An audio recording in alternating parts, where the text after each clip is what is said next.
good evening again. We apologize for technical difficulties. I'd like to call our special council budget meeting to order at 7:12. And I'm Mayor McNeil Smith. Joining me in the council chamber is Councillor Scott Garnett, our 5 councillor colleagues joining us this evening via Zoom. You can see them on your screen. Good evening to Councillors Chad Rintoul, Barbara Fallett,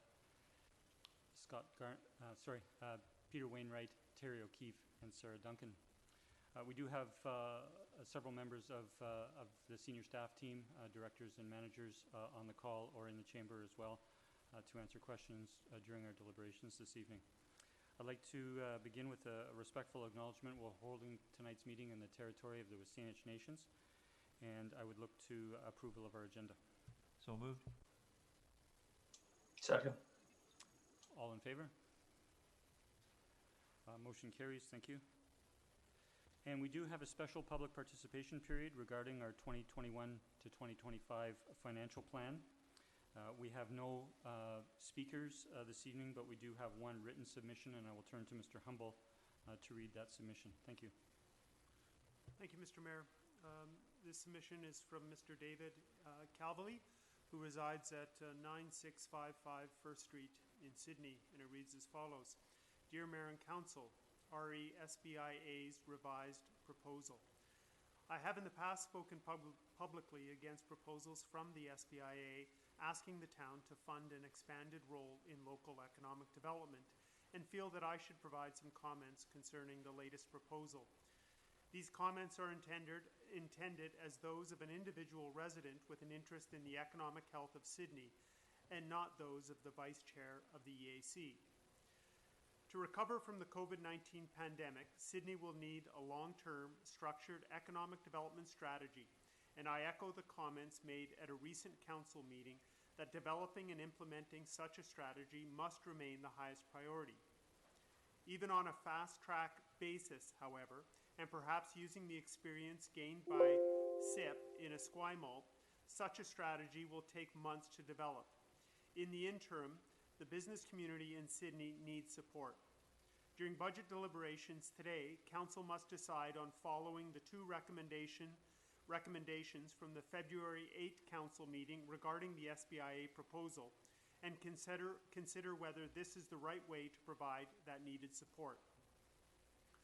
My first concern with the proposal as it is currently presented is that it still asks for a 3-year funding commitment at $60,000 per year. To make such a commitment before we have completed the long-term economic strategy analysis and can judge how the SBIA, Chamber of Commerce, or anyone else will fulfill a role in that strategy does not seem like a prudent move. In addition, Council will be looking to fund implementation of the strategy in the next round of budget deliberations, and this may be difficult if the funds are already committed to the SBIA. I therefore fully agree with the recommendation 1 from February 8 Council meeting that the funding proposal should be made on an interim basis of 12 months with an evaluation of effectiveness after 6 months. I was also concerned that the deliverables contained in the SBIA proposal should be more clearly focused on the business sector outside of the SBIA area, and that there should be clear oversight and direction from outside as well as from within the SBIA structure on an ongoing basis. I have thought carefully about the deliverables now included with the proposal, and I believe that these can produce results in terms of business support while maintaining the flexibility necessary to respond to a changing business landscape over the next year. For the first objective, monthly reporting to and guidance provided by the members of the EAC should keep the project on track. The review of results after 6 months will confirm this. For the second objective, I know that almost a year ago during the early stages of this pandemic, there was a need expressed from within the business community for a mechanism allowing them to share directly, business to business, concerns, knowledge, and support. I feel that the development of the platform proposed by the SBIA will meet that need in an effective and low-cost manner. Such a platform allows the rapid exchange of information much more efficiently than trying to respond to multiple emails on the same subject. This platform would also form part of the digital infrastructure as well as research and data collection aspects detailed in the proposed budget portion of the SBIA proposal. Once again, I trust that oversight will be provided by the EAC, since that allows input from a broad spectrum of the business community, including the Chamber of Commerce, the industry representatives from the West Side, and Harbour Road. Information gathered in the appropriate form will be invaluable as we go forward with a long-term economic strategy. For the reasons given, I urge Council to accept the SBIA proposal, but with the appropriate time limitation and oversight. Thank you, Mr. Humble, and thank you, Mr. Calvely, for your submission. We did receive a revised submission as requested from the BIA, which is in the council package. I want to let council know that Mr. Brad Edgett, board chair and president of the Sydney BIA, is attending this evening's meeting, and we will make him available to answer any questions that council has as we get to that item in our budget deliberations, which could be several minutes from now. So again, thank you, Mr. Calvely. I'll now turn to Mr. Hissick for his presentation this evening on our financial plan. Mr. Hissick. Thank you, Mr. Mayor.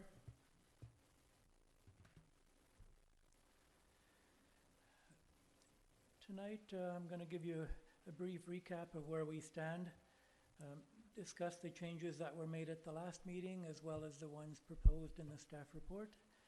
And then we will proceed to consider the budget by area, having already completed water and sewer at the last meeting. So my suggestion would be that we start with capital, move on to supplementals, and then finally consider the general operating budget. So I'll give you an opening summary, and following 20 slides or so, I'll open it up to council questions and resolutions. And I would suggest that any changes to the budget be made by council resolution, whether it be an addition, a deletion, or a deferral of any project or initiative. And once we are done deliberating, then each section of the budget should be approved with an overriding resolution, such as approving the entire capital budget as amended, and the same for operating. This is the third stage of our annual process, and the goal tonight is to finalize the budget.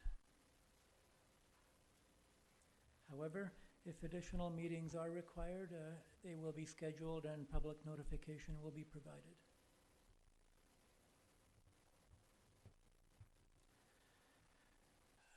I hate to repeat this message over and over, but I think it's really crucial in that this is a unique budget year following on from the impacts of COVID-19 in 2020, when we had to revisit our budget following initial approval and roll back the anticipated 1.79% tax increase, cut it to zero, and then further reduce business taxes by 10%. We made up for lost revenues last year by borrowing from our surplus, and we must eventually bring our tax revenues back up to the previous level, as well as accounting for any new impacts that are approved. As a nice surprise last year, we got a Canada BC Safe Restart grant of $2.7 million, which has had a huge impact on our ability to phase back to full revenues. Instead of having to make up for that tax cut all at once, we had an opportunity to keep the 10% reduction for business in place and to phase in the transition back to full revenues over a number of years.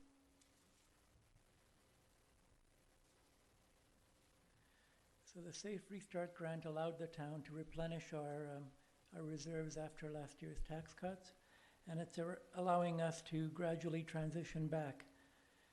All of the remaining funds in the Safe Restart grant are earmarked for specific initiatives, and if we use them for other purposes, it'll limit our ability to phase back over the next 4 years. This is a table you have seen before, but it's been updated slightly.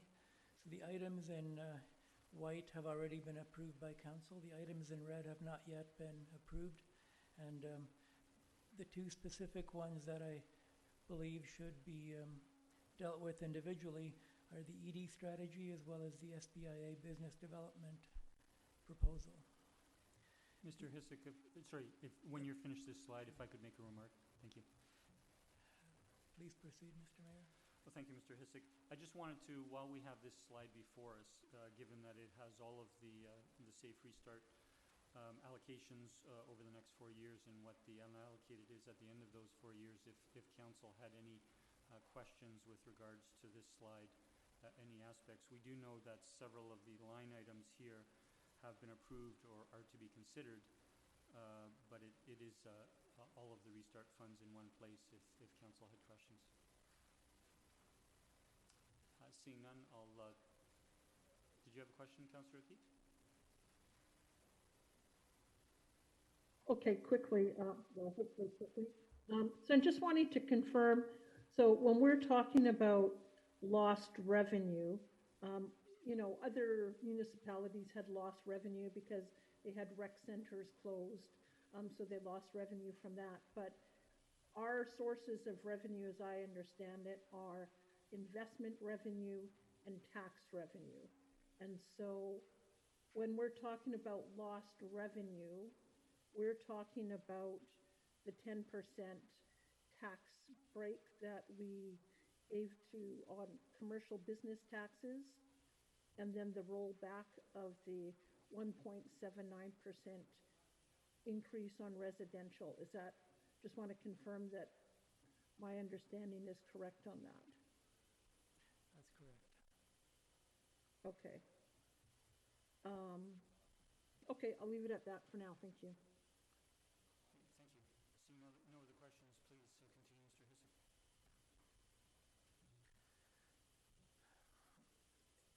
In the staff report, you saw an additional table that provides a more concise picture of how we're transitioning back over time. So this year, in addition to a proposed... I beg your pardon. I beg your pardon. I'm not sure if it's just me, but I'm having difficulty now hearing. It seems to have faded. The sound has faded. Okay, thank you. Likewise.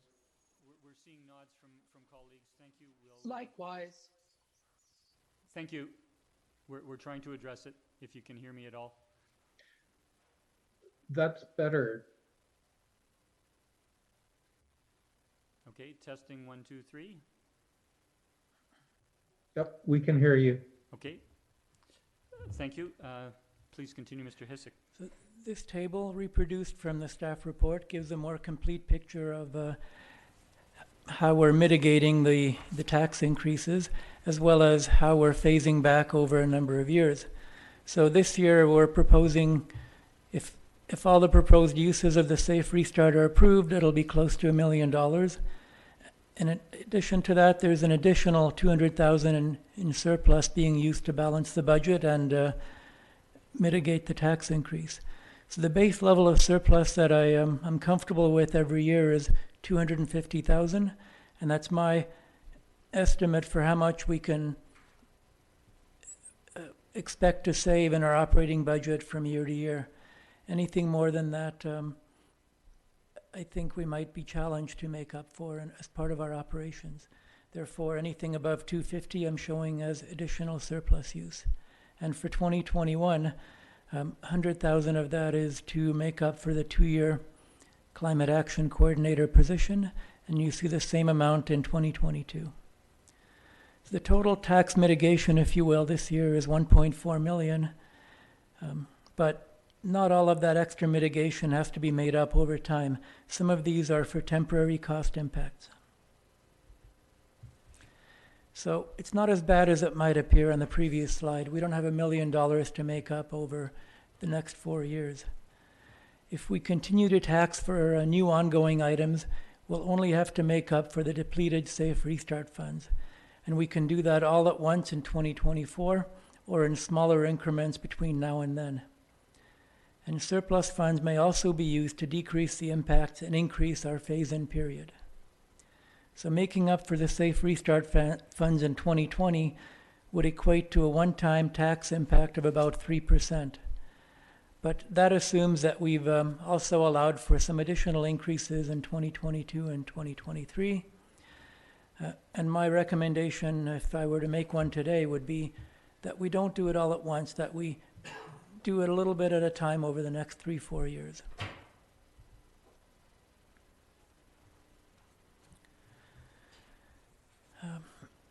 As you know by now, surplus funding is something that we use to balance our budget.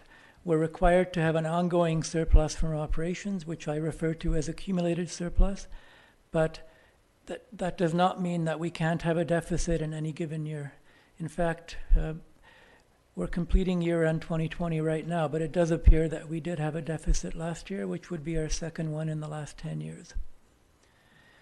We do have a long-standing policy that outlines what our minimum balance of surplus should be, and it's 25% of the previous year's taxation.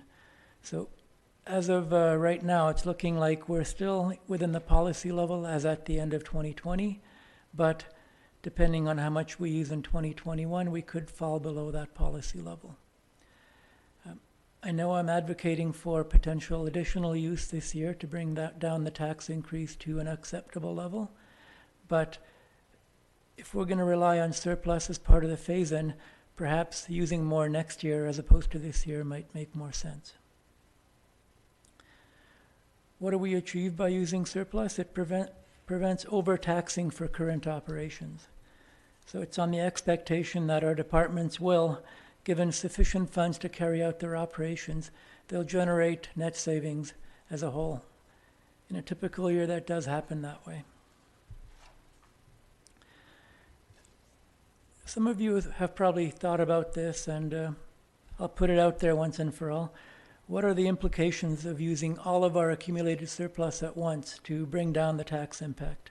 Well, that would be a one-time tax saving of about $430 for the average resident. That's one time. But what is lost then? It's our rainy day fund for future years.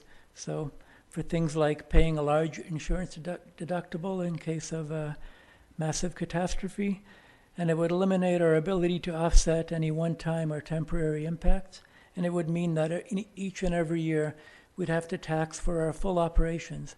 There's no surplus funding to mitigate the tax increase. So by no means am I recommending using it all at once. So we started out the draft financial plan with a tax increase of 4.45%, which included a number of new requests that had not yet been approved by council. It's easier to add them and count them in our starting point rather than adding them as they're approved, as we know what our worst case is likely to be, and then we can chip away at that. So based on the reductions on February 16th, we brought that down to 4.13%. And the staff report identifies potential changes that would reduce the impact to 2.5%. As a reminder, each 1% increase costs the average household about $1.27 per month. Therefore, 2.5% would be about $38 for the year, or $3.16 per month. Going back to February 16th, there were two reductions that were confirmed the following week. One was to eliminate the unallocated balance of the Economic Development Fund, which was just over $33,000. So if we were to do that, essentially that would mean no more ED fund. I would be budgeting each year for only the specific commitments that have been made through agreement, whether it's for the BIA or SIP. However, if council wishes to reconsider and allow a small amount of funding for EAC initiatives, some of that $33,000 may be reinstated. That would be for things like attendance at economic development conferences or small initiatives that come up through the year as recommended by the EAC. The second reduction that happened last meeting was a $5,000 supplemental item for BC 150 celebrations was removed from the budget. Those reductions totaled $38,000, and reduced our impact to 4.13%. Now, the staff report has 4 additional potential items that council may consider for reducing it from 4.13 to as little as 2.5%. One of them is alternative funding for the pickleball design. This would leave $5,000 in tax funding for the consultation, and should an appropriate site be found, then council could direct staff to move ahead with design, which could then be funded from a non-tax source like gas tax. Gas tax can't be used for the consultation. There has to be an expectation that it'll lead to a capital project. Another potential reduction would be to delay our transfer to the ferry reserve, which we only initiated last year. A 1-year delay, or perhaps even 2 years, would not be the end of the world, as we have a number of years to make up for that lost revenue.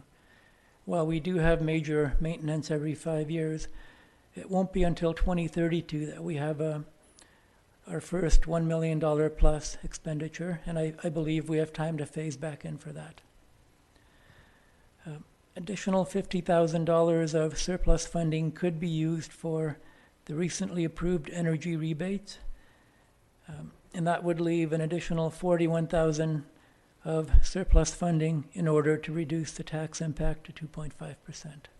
Now, these are suggestions, and if the council finds other means to reduce, then perhaps the additional surplus of $41,000 wouldn't be required, or would be in addition to that.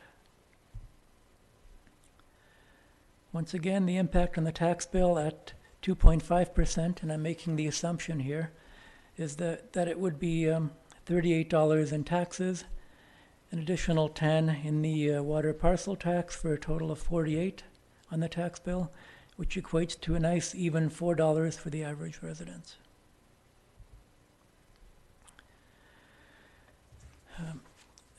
This chart shows the tax impact for the average residence and the average, I shouldn't say average, for a residential property and a commercial property valued at $500,000, which falls well below the average for each.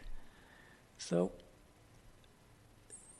the benefit of this chart is that what it shows is that businesses are taxed at a higher rate than residences, roughly 2.5 times the rate. It also shows that over the last number of years, that ratio has been coming down a little bit. So assuming once again that we end up at 2.5%, and that's my assumption, this table shows the tax increase versus the inflation over the last 5 years. And you know by now that I really hate doing this comparison, because I don't think inflation has much bearing on what we do here. Primarily because inflation is for a specific basket of goods, and it just does not allow for any growth in that basket. So even at 2.5%, on a cumulative basis, we will be below inflation over the last 5 years.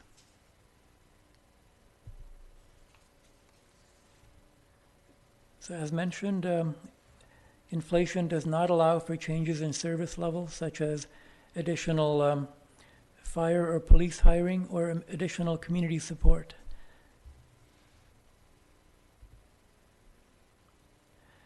In terms of where are we going to reduce the budget, so capital projects that are funded from taxation are the primary source, followed by tax-funded supplemental items, and then perhaps discretionary transfers to reserve like the one I've identified.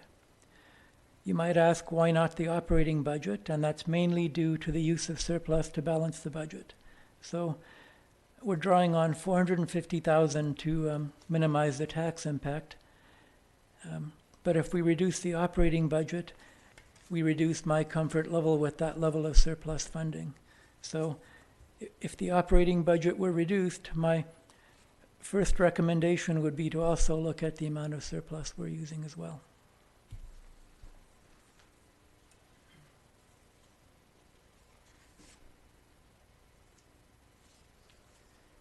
That nearly concludes my portion of the initial presentation. I would propose that we now move on to looking at first tax-funded capital, then perhaps other capital if council had any questions. Moving on to the supplemental requests, and finally, general operations. And at the end, there's always time for additional questions, general interest on the budget.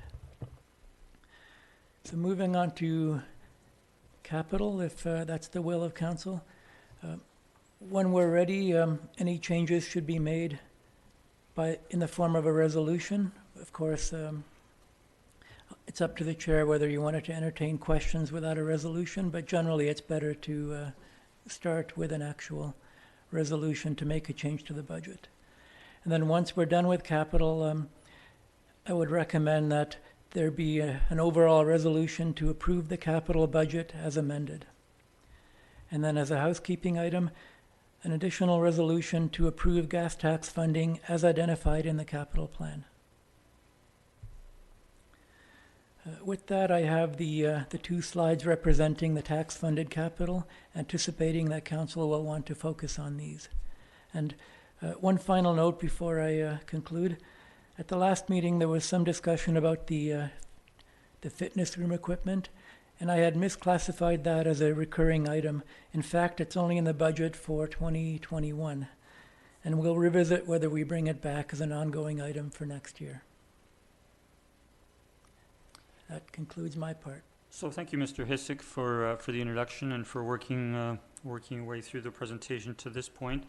So while we're on this slide, we see that the next 2-3 slides are with regards to the capital budget and the tax-funded portions of the capital budget. So I would ask council, we see the first section of projects on slide 23 are the annual or recurring projects. Does council have any items they wish to bring up with regards to either questions or with regards to altering their place in the budget? That is, defer, remove, or otherwise.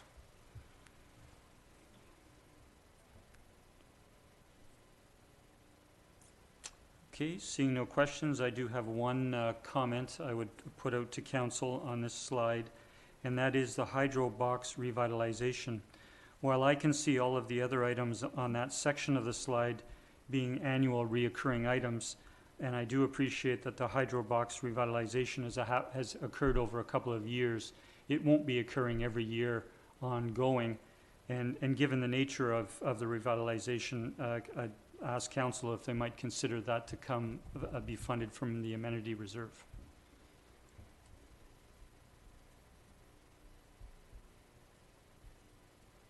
Okay, seeing no discussion, I'll move on from that. I'll next go to the 2 projects carried forward, the Rotary Park chain link fence and the town fitness room equipment. Any questions, comments, or motions on those items? Okay, seeing none, I appreciate we did have an opportunity to raise these at last meeting, and we did do some of that. I'll go to slide 24, which Mr. Hissick has put up, and these are the 2021 tax-funded projects that are new. And Mr. Hissick, we do see that the pickleball court site construction and design, consultation and design is on this slide. And perhaps it would be appropriate here, given that Mr. Hissick has given a suggestion in his report that we reduce the tax-funded portion to $5,000 and then allocate the remaining $25,000 to the gas tax fund, which would take 2 motions. We could do the first motion now if council so desires, and we could leave the second motion to the next slide, which is the gas tax. Councillor Wainwright? I'll move that we reduce the tax-funded portion to $5,000 for the pickleball courts. Thank you. Second. We have that seconded. Discussion. Councillor Fallot, then Councillor O'Keefe. Thank you very much, Mr. Mayor. I'm actually not in favor of doing that. I would like to see pickleball removed completely out of the budget for the following reasons.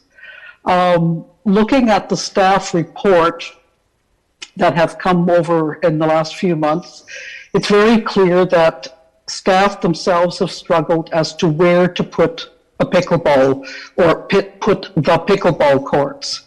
And as I've said previously, my sense is that because of what staff have said and because of my own view of what the parks are, what we have available in the space, and not only the available space, but how pickleball fits into an existing neighborhood, I feel that we're putting a square peg into a round hole.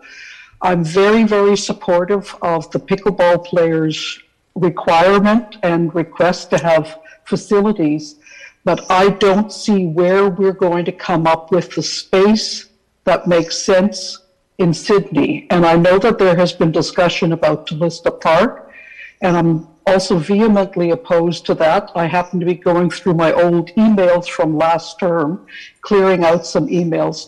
And I remember very clearly the discussion at the time when the skateboard park was being proposed for Talista, and the concern that people were having with the reduction of open space, open park space that isn't structured for a specific activity. And I know in the last meeting, Mr. Mayor, you had asked staff to comment about how much open space would still be available in Talista Park if we were to put in 2 pickleball courts. And I think when we get down to talking about how many square feet we have left, and I think it was something like 18,000, which certainly sounds great, but I think when it comes to open park, I would disagree. I think it's okay to have open park space that isn't structured and isn't blocked off by another facility. As well, I think about the pickleball players wanting to have more than 2 courts.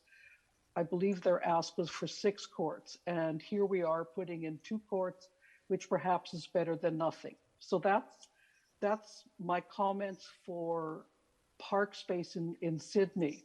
My next comment is, I also understand that a lot of the pickleball players that come out to Sydney and the peninsula to play pickleball are coming from throughout the region. So my question now is, or my comment, is it the municipality who should be looking at providing a pickleball facility, or is this a regional question? Is this something that we should be looking to Panorama or the CRD to provide and find a location for pickleball? Having said that, I also wonder if we could approach our airport and see, is there any potential for space on their land where they would be open to donating the land to either the municipalities, or in this case, I really think it should be a CRD directed facility, and look at building a structure there. If it's on airport land, much like Rotary Park for the ball players, we have far more space available for parking. And the big part is the noise impact. And that is what we keep hearing, and what we're still hearing is that there is issues with noise from pickleball. And wherever we try to put it within the boundaries of Sydney, we're going to run into neighbors who are listening to pickleball, or else we're going to have to be really restrictive and put in time slots of when pickleball players can play. And that almost seems counterproductive to spending several $100,000 building pickleball courts and then turning around to the players and saying, you have highly restrictive hours that you can play. So I will not be supporting any portion, any more view for Sydney putting up taxpayers' dollars, whether it comes from gas tax or tax funded or surplus. I don't care where it comes from. I don't think Sydney as a municipality should be looking for a pickleball location. I think we should be putting this ask out to the region. Thank you. Thank you, Councillor Fallett. I'll turn to Councillor O'Keefe. Thank you. So, yeah, I'm also not in favor of setting aside any money for pickleball courts at this time. And I know that I understand some of my colleagues' points that we had in previous discussion about the desire to hear what the public has to say and go out for public engagement. And normally I would be very supportive of that.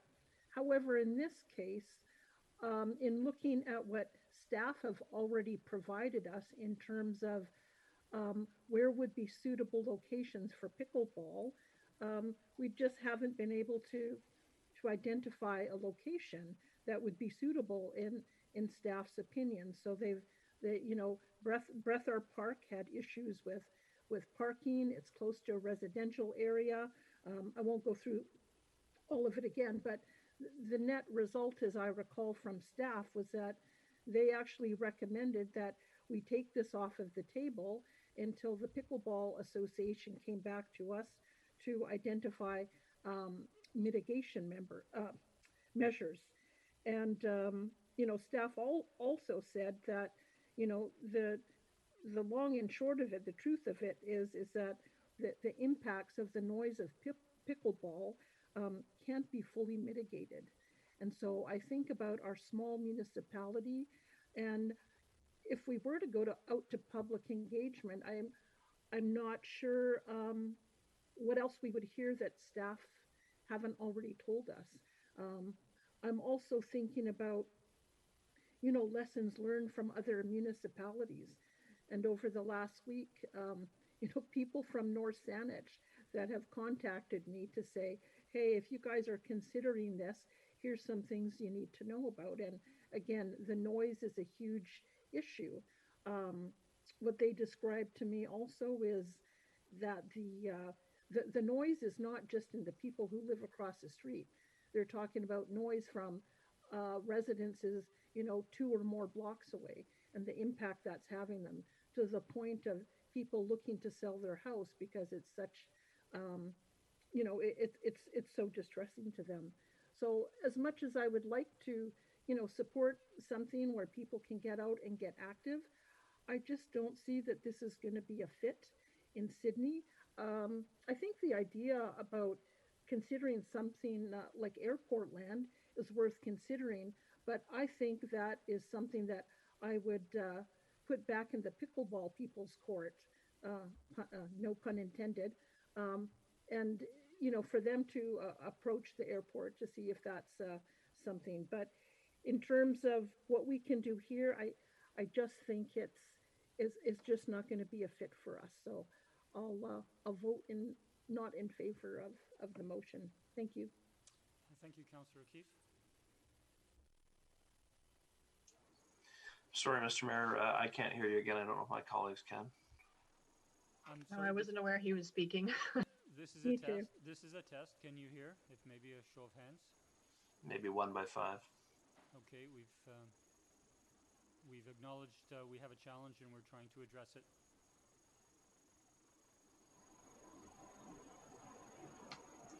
While you're doing that on that end, Mr. Mayor, I'll raise my hand and speak. I'll take that as a wave, as an acknowledgement, because I think you can hear me. I think Councillor Follett and Councillor O'Keefe continue to make certainly very valid arguments with respect to their concerns. And I certainly hadn't viewed this as a make work project for staff. I felt this is something that Sydney had previously identified as a potential project for our community, and had been certainly comfortable supporting this. I had asked quite specifically that we hear from the Pickleball Association in terms of their intent to help raise funds. I know there was a response to the town which indicated it was difficult to apply for a grant without a location, and I understand that. And it also asked the town to perhaps play a role in providing tax receipts, which I think is perhaps an unreasonable request of the Pickleball Association. I think they could have used the opportunity to say, yes, we'll commit to fundraise X number of dollars.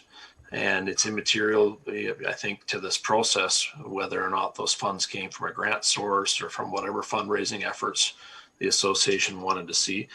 So I'm disappointed, that we didn't see some sort of commitment from them to fundraise to a dollar value to be applied towards this project should it proceed.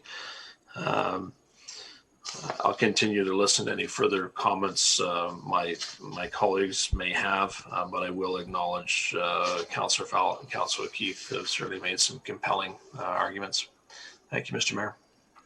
Thank you, Councillor Rantoul. Can colleagues hear me? Better. Thank you. I'll turn to, are there other speakers? Seeing none, I'll choose to speak, and I'll speak briefly because I have spoken and we have exchanged, council colleagues have exchanged views at previous meetings. Pickleball has been coming to councils on the peninsula for more than 5 years. They've gone to Panorama. Panorama is not able to move forward at this time. I think there's an opportunity, and I think it's the understanding of the Pickleball Association that council was going to give serious consideration to an engagement process, not to building courts as the next decision, but to an engagement process. And I appreciate the comments from colleagues, and there may be other options, but I think if we do not allocate anything to the budget now, we have essentially killed it, and we will simply be waiting until the Pickleball Association reapproaches us with another proposal, or the other municipalities.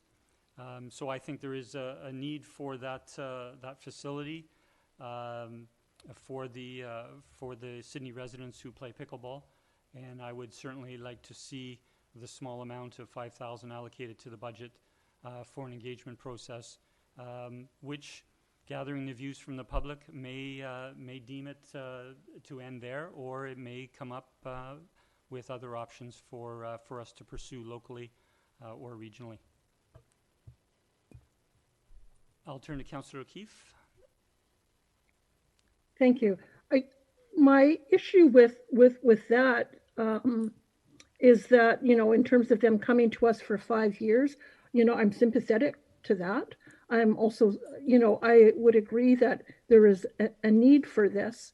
However, it doesn't make sense to me to spend any amount of money, $5,000 or $1,000, on a public engagement process when, staff have already identified that there's really no suitable location. So if staff had come forward and said, here's a good spot, we could possibly accommodate this at Breather Park in terms of parking and other sorts of issues, I would agree with that. But based on what staff have already told us, there doesn't appear to be a location that would be suitable. So it seems to not make sense to go out and engage the public on something when there's not a suitable location.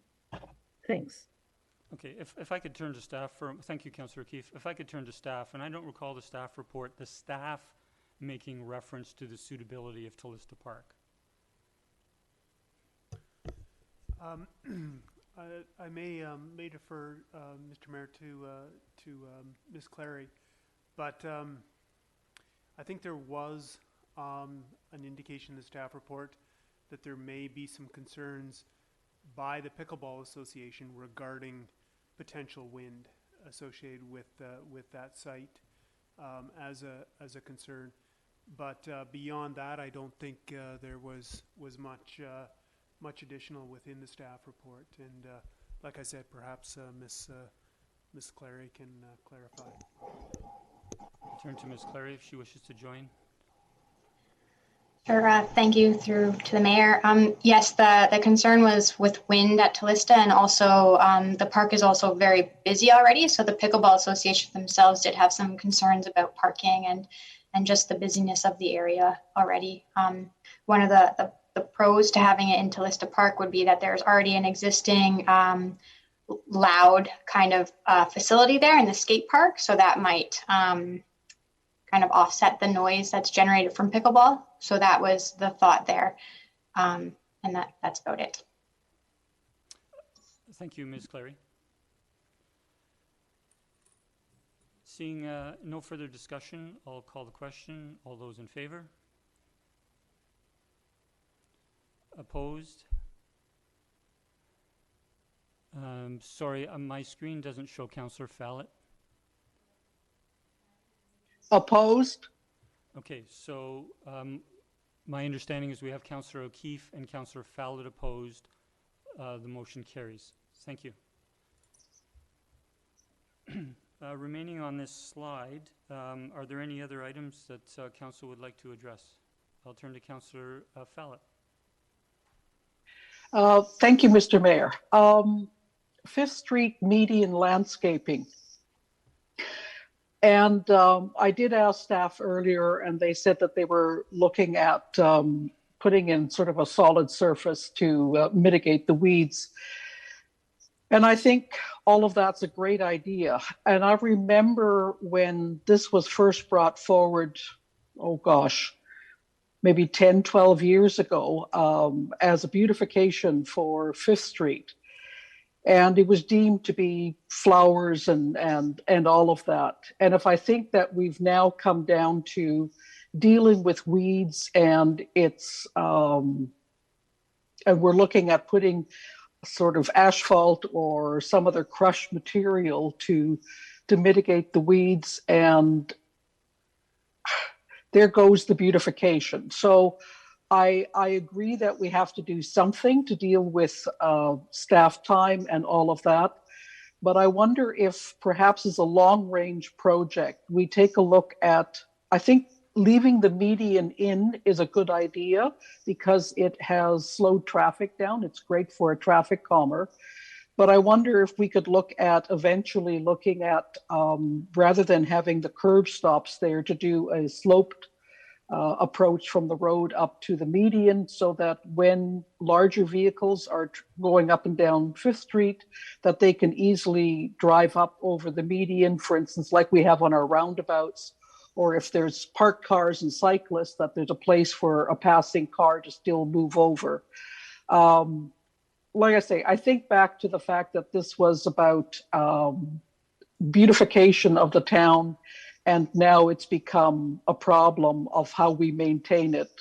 And I think sometimes about how future councils will view the decisions we make today. So I'm in favor of doing whatever we need to do to deal with getting rid of the weeds, making it easy so we don't put our staff in unnecessary jeopardy when they're maintaining that. But you know, if the budget for that is 16.5, then so be it. But I would like to also put the bug in the ear that we look at doing something of what I suggested. Thank you. Thank you, Councillor Fallett. I'll turn to staff if they wish to comment in any respect to the change in the Thank you, meeting. Mr. Mayor. I'll defer to Mr. Robinson if he could join the conversation. Yes, thanks. Through you, Mr. Mayor, to Councillor Fallett. It's a bit of a difficult one when we look at that. Certainly the traffic calming makes sense as a gateway into Sydney as well, trying to enhance that area. Some of the low lying planters, they don't do well, I think, because of some of the emissions that go through that corridor. The brick material that was used isn't that great. So we're looking at ways to try and enhance it. Some of the nautical features that we've had in there with our driftwood piles and things like that have also reached the end of their life. The other thing, we've got some significant trees planted along that median. So to go with some sort of a drive over type of a thing could put those trees at risk. Oh. So it's a bit of a tough one. We did a little bit of a sample block of the last block between before we approach Bevan Avenue, where we use some of our old raised concrete planters, and that seems to work a little bit better for the plant health. But again, it's just trying to get the unsightliness of some of those weeds that go in there through that corridor. And again, it's quite problematic for staff. You've got to go down to single lane, alternating traffic to deal with that. So we're going to try to do our best to deal with it. There's other conversations about the bike lane corridor, things like that that go through there that might change the plan. So we didn't want to stick a lot of money into this. Okay. We certainly wanted to increase the maintenance capacity that we could. But if we do some fairly significant changes as far as the gateway corridor for cycle traffic and things like that, then we might have to take another look at the median a few years down the road. So a little bit of an improvement to mitigate the risk for staff and give us some time to look at another potential long-term solution for it. But in the same time, kind of have that attractive allure as you head down into town through that corridor. Thank you, Mr. Robinson. Yes, thank you. So thank you for those comments, Councillor Fallett. Did you wish to continue? So the other one that I want to speak in favor of is are two items. It's the temporary bike parking and the speed reader signs. And it goes to our looking at active transportation and increasing people moving about not in cars. So I think that the speed reader signs is something we really must maintain so that keep in the budget, I should say, so that we keep an awareness of how fast we're driving so that people are more aware and take advantage of the fact that there are people who are riding their bikes and on scooters and on blades and things like that, their bikes. So I'm in favor of keeping the speed reader signs. The temporary bike parking, that one and the picnic table at the Rose Garden, I wonder if that could come out of the COVID fund, because, but as staff has already indicated, the picnic table is a request coming out of people talking about wanting to use the Rose Garden, needing a place to sit and to socially distance. That's about COVID. So could we use COVID recovery funds for the picnic table? And the temporary bike parking, I would also put under that budget, simply because the use of bicycles has increased exponentially since COVID. If you talk to any bike shop, they say that so many more people are now riding bikes. So that is in a response to COVID directly, because they can't go to the gym, and they're using different forms of exercise. Plus, they're also looking at lifestyle change. And I think that's a direct result from COVID. So I would suggest that both the temporary bike parking and the picnic table at Rose Garden come out of the COVID budget. Okay. I was second that. I won't take that as a motion yet, Councillor Fallett, because you also partially addressed it as a question. So I'll first turn to Mr. Hissick, if you wish to comment on the appropriateness of the picnic table and temporary bike parking from COVID restart. I think the argument could be made that they're eligible, so I'd be comfortable with that. Okay.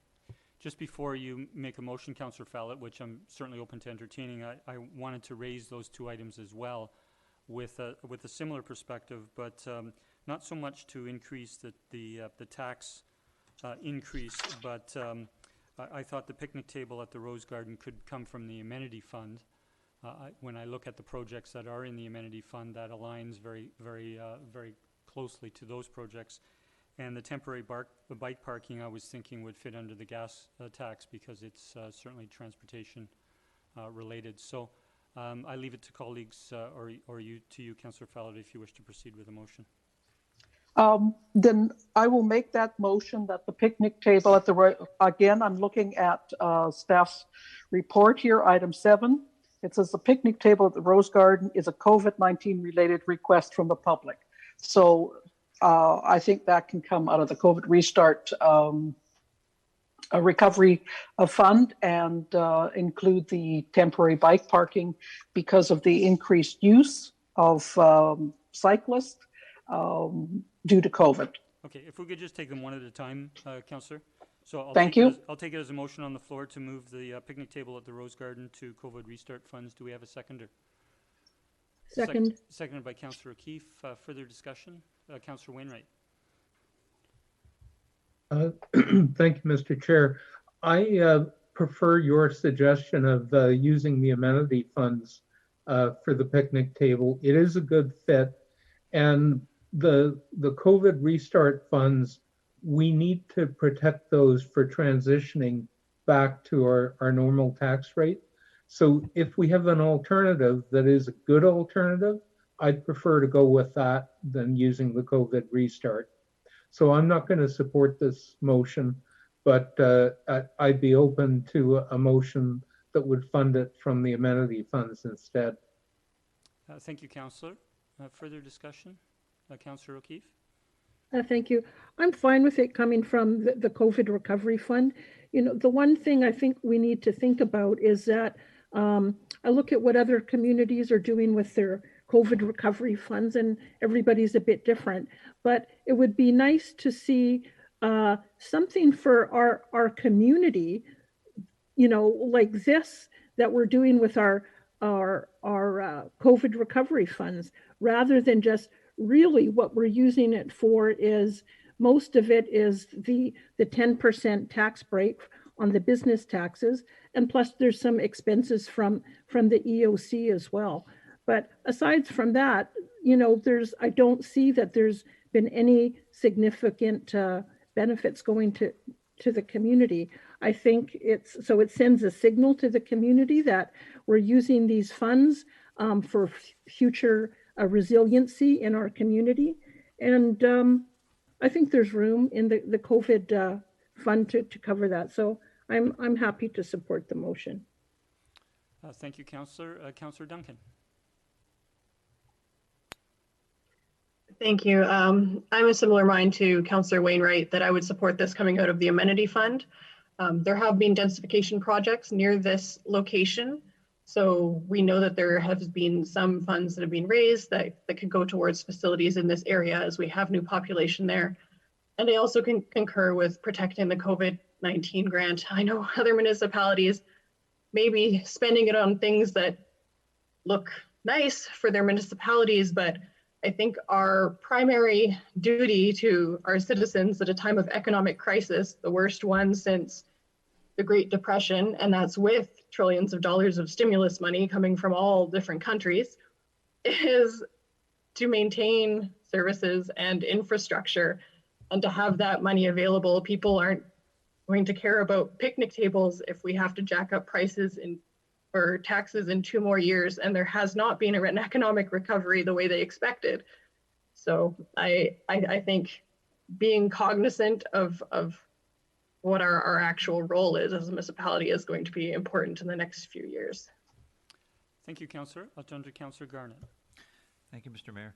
Yeah, I agree with the recommendation by both Mr. Wainwright, Councillor Wainwright, and the Mayor. I'd like to see it come out of the amenity fund as well. And just to speak to what benefits people in the community have been getting from the Restart Grant, I think the fact that we didn't raise taxes last year, reduced commercial taxes, and again reduced commercial taxes this year as a starting point is of a great benefit to the community and in a tangible way. So I'll support, I would not support the recommendation on the floor, but the one that will probably come after. Thank you. Thank you. Seeing no further discussion, I'll call the question. All in favor? Opposed? We have 4 opposed. The motion is defeated. I'll move that the picnic table be funded from the amenity fund. Second. Second. Further discussion? Seeing none, I'll call the question. All in favor? Opposed? We have 2 opposed. Councillor Fallett, Councillor O'Keefe. The motion carries. Thank you. Councillor Fallett, would you like to turn to a motion with regards to temporary biking? Yes, I will go forward and move that we take the temporary bike parking out of the COVID recovery fund.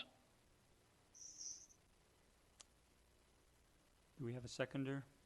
I'll second. Councillor O'Keefe seconds. Discussion? Nothing further to add than what I had said earlier. Thank you, Councillor Fallett. I'll turn to Councillor Duncan, then Councillor Wainwright.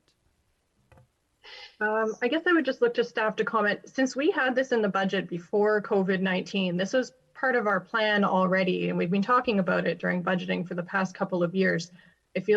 I'm worried this would not be an appropriate use of the COVID-19 funds, even though, I mean, it falls within kind of the ambit of projects that we would do. Worried that because it's one that was existing, might be a problem. Thank you, Councillor. This is not in fact the same project that we have been talking about for 2 years. That's a separate capital project funded from a non-tax source. This is the use of on-street parking spaces to create additional bike parking on a trial basis. So while COVID funds are not meant for capital, this type of temporary measure does make sense to fund from that source. And thank you. Thank you for correcting my misunderstanding. Sorry, did you wish to continue, Councillor Duncan? Okay. Thank you for the clarification. We do, Council, we do know that on the next page under gas tax funded, we do have the, I believe it's $15,000 for the bike storage in downtown Sydney. And hence my suggestion earlier that with that in the gas tax funded, that this bike parking might be appropriate under gas tax. Any further discussion? Seeing none, I'll call a question. Or Councillor Wainwright, I'm sorry. Sorry, just for clarification then, and through you to Mr. Hisik, with the temporary bike parking being a temporary, that makes it not eligible for the gas tax funding. Is that correct? I would say so, yes, because conversely to the Safe Restart funds, gas tax is meant for capital, for the more permanent stuff. Okay, thank you. Thank you, Councillor Wainwright, and I'll turn to staff with a follow-up. And do we have a timeline for what you consider temporary? Well, it should fit the definition of a capital item, so something of a long-lasting nature. And this 5,000 item for temporary bike parking is not that. No, So- sorry. Can you clarify the temporary aspect to this bike parking? Okay, the one that's tax funded, it's just temporary use of on-street parking spaces for a limited time to try additional bike racks in those on-street parking spaces. If you need more than that, perhaps I can defer to Ms. Clary. Okay, so I appreciate what you're saying now. So temporary in the sense that we want to try it, we want to see how the public responds to it, and then we may take a decision from there in terms of removing it or in terms of keeping it and expanding it. Okay, thank you for that clarification. Seeing no further discussion, all those in favor? None opposed, the motion carries. Thank you. Thank you, Councillor. Any other items on this page? Okay, we'll turn to the next slide, which is, sorry, I'm sorry, Councillor O'Keefe, you're on small screens for me, and I'm just, please go ahead.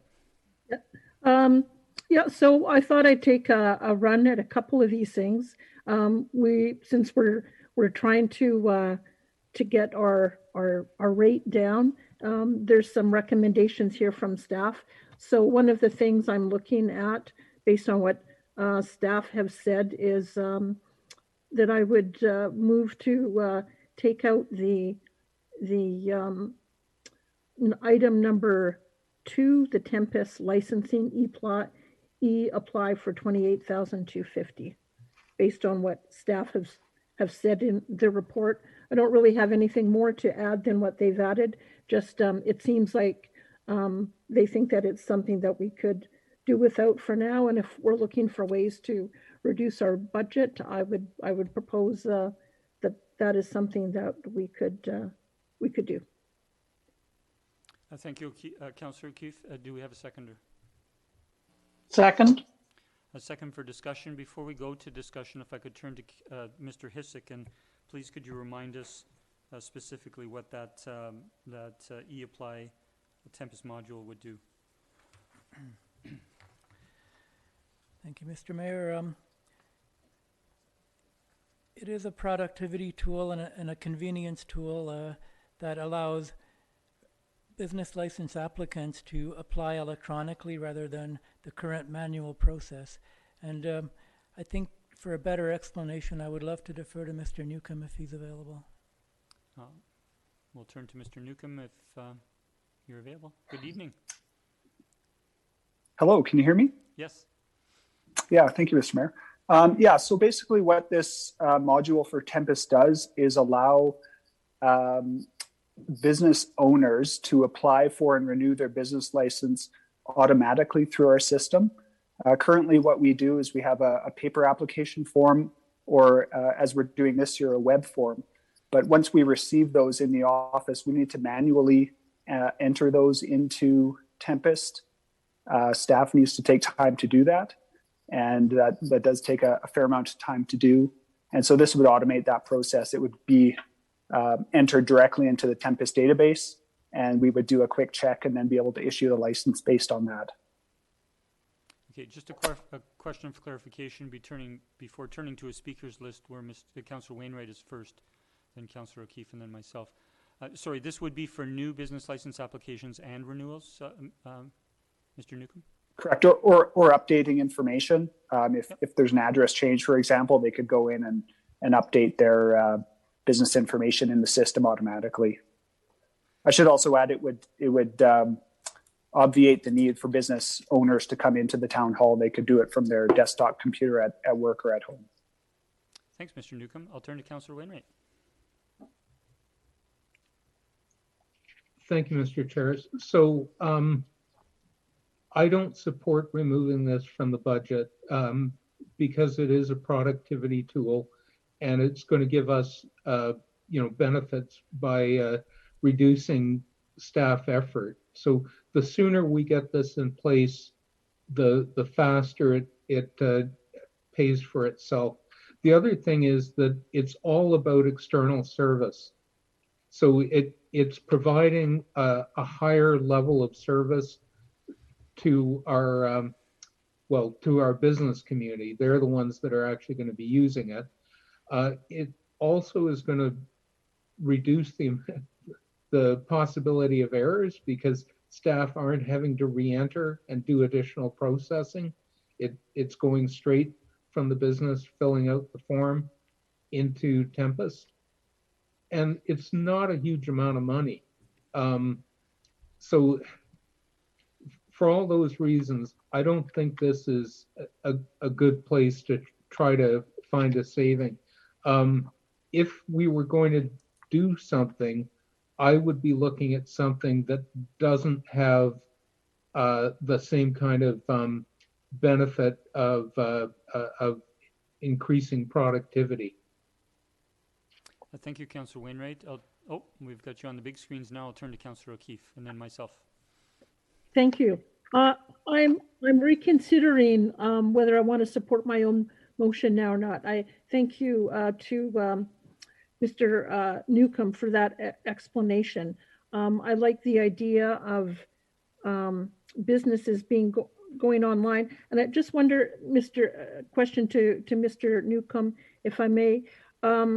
So with that, the information that gets input into that, are we able to configure that the way we want? So say if we wanted them to input their NAICS code, geographic area, type of industry that they're involved in, so that could we generate reports from that would provide lists of businesses in a certain industry sector or a certain geographical area, email distribution lists perhaps, or those functions that might come out of that?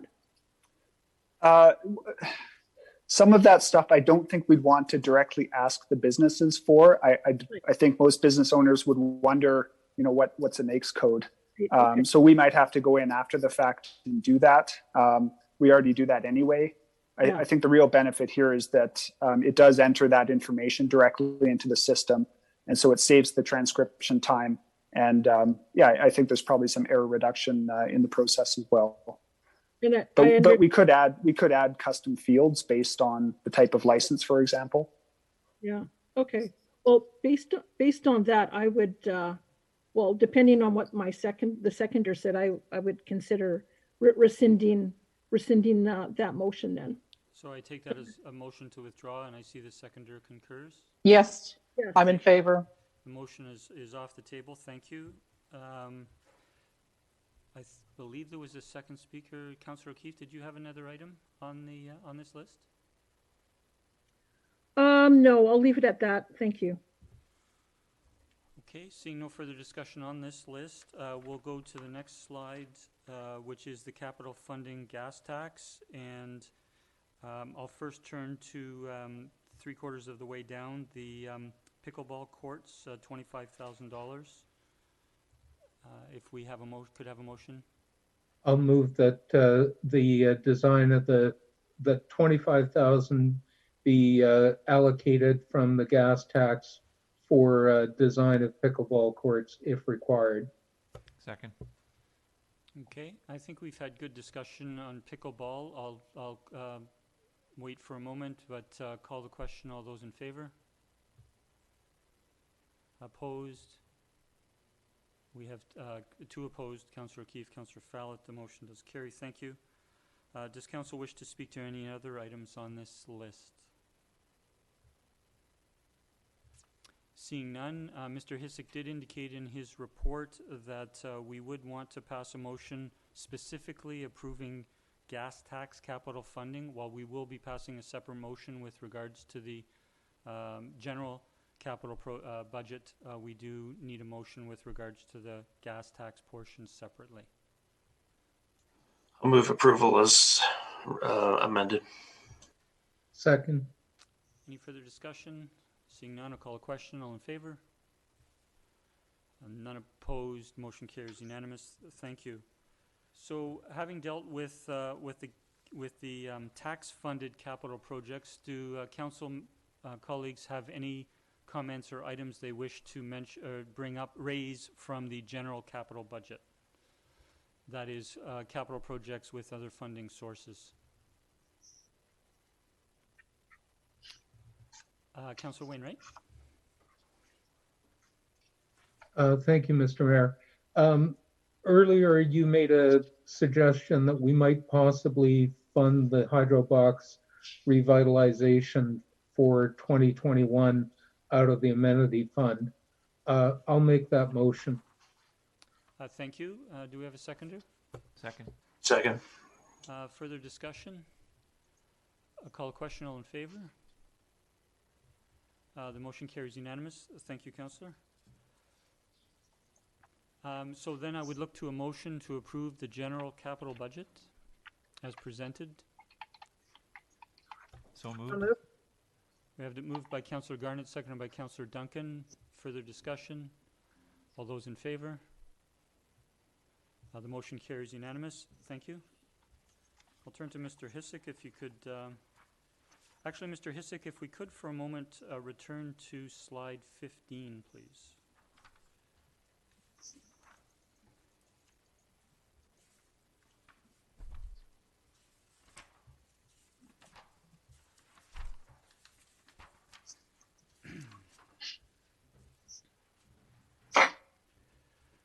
Okay, colleagues, I've asked to return to this slide because there are 2 items on this slide that are not direct items for us to go to elsewhere in the budget, and that is the delay of transfer to the ferry reserve, as suggested, presented by Mr. Hisik, and an option for us to motion, as well as using surplus funding for energy rebates. We could entertain motions to either of those items. So moved. One or both? Both. Thank you. A seconder? Second. Further discussion? All those in favor? Motion carries unanimous. Thank you. Mr. Hisik, if you could return to the next slides.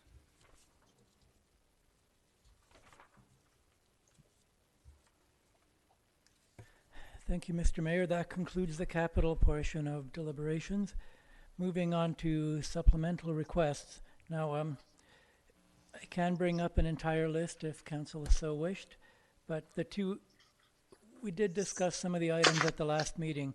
The 2 that I believe require specific attention are the ED strategy as well as the BIA development proposal, both of which are Safe Restart funded. Now, while it won't have any tax impact, I believe these two items should specifically be addressed through resolution. Thank you, Mr. Hissick. And with that, and as we do have a guest, Mr. Edgett, on the call, should council have questions, I would ask council to turn its mind to the SBIA business development proposal. We received a revised submission, and I would look to open it up first if anyone, I'll turn to Councillor Wainwright. Thank you, Mr. Mayor. To get the discussion started, I'll move that we allocate 60,000, or we approve 60,000 for the BIA business development proposal from the Safe Restart funding for 2021 with a review at the 6-month mark. Okay, do we have a seconder for discussion? Second. Okay, discussion. Did you wish to motivate Councillor Wainwright? Thank you, Mr. Chair. So at our council meeting, we asked the BIA to revise the proposal specifically by putting in some deliverables and also having the EAC provide oversight. They have revised the proposal to do that. We had a letter during the public participation from one of the citizens who sits on the committee. They're specifically in their deliverables going to be providing a monthly report to the EAC on the activities within the BIA area and also beyond the BIA area. So they're addressing that key thing. Like, we wanted to some assurance that we'd be able to measure what they were doing outside the BIA area. So that's going to give it to us. And then the other item that's put in is this communications forum. But they've also included that that would be reviewed at the 6-month mark. So that was the other part of council's resolution. So I think there is still some flexibility. No doubt we could spend a lot of time polishing the proposal, but the deliverables meet what, the core of what we need. And I'm prepared to ensure that the budget is there to support the activity. Thank you, Councillor Wainwright. I'll turn to the seconder. Councillor Duncan, did you wish to comment? No. Thank you. I'll turn to Councillor Rintoul. Could we go to the big screen, Mr. Hissick, please? Thank you, Mr. Mayor. Yeah, I recognize Councillor Wainwright's motion is certainly in keeping with the recommendation from the EAC, and I appreciate the consideration that both the EAC gave to this matter and the response from the SBIA. In my mind, this is really a cooperative role between this initiative and the EAC, with council maintaining oversight. And the word oversight has been used in relation to the EAC's role with respect to this undertaking. I think it's probably reasonable that the SBIA provide meaningful quarterly updates with respect to their progress and development in contrast to monthly. I recognize the SBIA has made that suggestion, but I think if we're to look to truly evaluate the progress, that we'd see a more meaningful report out on a quarterly basis. My greatest challenge with the motion that's before us is that I don't think 12 months gives the organization the time that would be needed to gain much traction. And certainly a 6-month review is unlikely to be very fruitful in terms of the types of data that might be available at that point in time. I understand this in the context of how it relates to the second item that's before us with respect to an economic development strategy. and that the outcomes of that strategy may very well have some implications, excuse me, for this role that the SBIA is looking to take on. But I would suggest that if council or perhaps even the CAO, who could be a direct contact, could look to develop an MOU with regard to deliverables that take into consideration that this may evolve over the course of the term of the engagement, that we could see these duties and responsibilities take into account some of the items that I would hope would be identified in an economic development strategy. And so I'm not comfortable with 12 months. I know the SBIA has asked for 3 years. I think if it's reasonable if we were to look at funding this for a 2-year period with a 1-year review, and as a result of that, I won't support the motion that's before us. Thank you, Mr. Mayor. Thank you, Councillor O'Toole. Councillor O'Keefe. Thank you. So I listened to the EAC meeting and the comments that they had, and they did talk about wanting to have some more clarity on deliverables.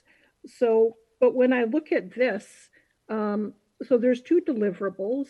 The second one kind of makes sense. I understand that. They're talking about increased collaboration. And I think that's a good idea based on what I've heard from chamber members, other businesses through SIP, is that a big issue for businesses right now is not having the opportunity to check in with each other within their sector. So I think that's a good thing. What I'm struggling more with is, so the first deliverable, to me, a deliverable is not a report. So the deliverable here says that they're going to provide a report, and that and the report is going to talk about economic and business engagement that has taken place within the SBIA and outside the SBIA. So a deliverable is what's the service or the thing that you're going to provide.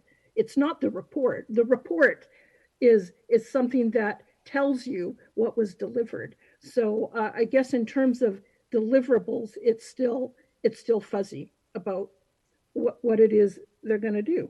And I think there's some clarity still that needs to be rounded out in regards to that. There's a whole list of things in the work description for the business development manager. There's some items in the budget. And so there's a lot of things that could be done in the next 12 months. So I think there needs to be some further clarity if we're going to do this over 12 months about what are those specific deliverables, or what are the things out of all the things that could be done that they're going to get done in the next 6 to 12 months. And I think that's important because in my mind, where I see us going is developing that long-term strategy. We should have that complete based on what they did in Esquimalt and other places in 6 to 8 months. So by the end of the calendar year, we should have an economic development strategy. And then there's going to be things that are going to come out of that we're going to need to have to fund. And what I prefer is to put that, have those monies that are allocated for year 2 and year 3 to the SBIA, that those would be moved into the Economic Development Fund to fund the different strategies that come out of our plan. Another thing I just want to touch on, in getting back to deliverables and governance and oversight, is it's still not clear to me in terms of who provides the oversight, who is the body that helps to determine what those priorities are.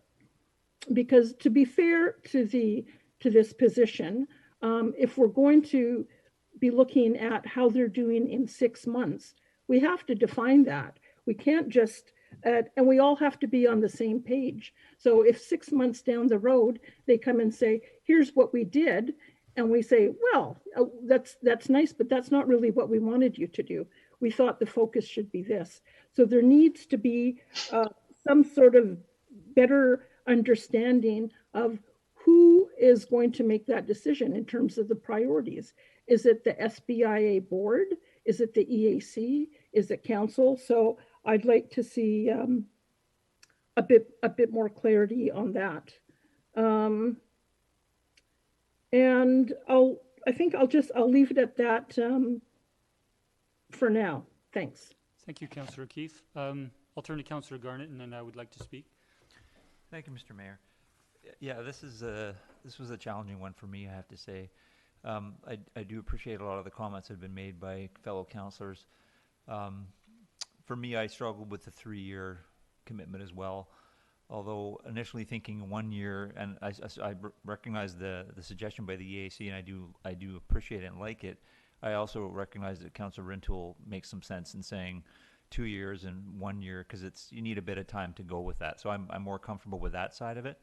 As far as the actual funding, given that the request for this position of the business development manager came to us and the individual was already hired, I'm comfortable with allowing the funds for the payment of the position to come out of the SBIA levy, and I'm more supportive of the $30,000 for the initiatives that would be carried out on behalf of the town. And I'm keeping it as simple as that. Thank you. Thank you, Councillor. My comments are on 4 or 5 different parts, and the first is with regards to the time frame. I'm supportive of 2 years of funding for the following reasons. The BIA proposal starts off with the rationale that it is bringing this forward because of response to COVID to its members and to members outside of the BIA area to the BIA itself. So while it is providing additional services to its members, it's also getting requests from business licenses. There are over 500 business licenses in Sydney outside of the BIA area. And so the response requesting participation or partnership from the town was to, because of their mandate, which we're familiar with.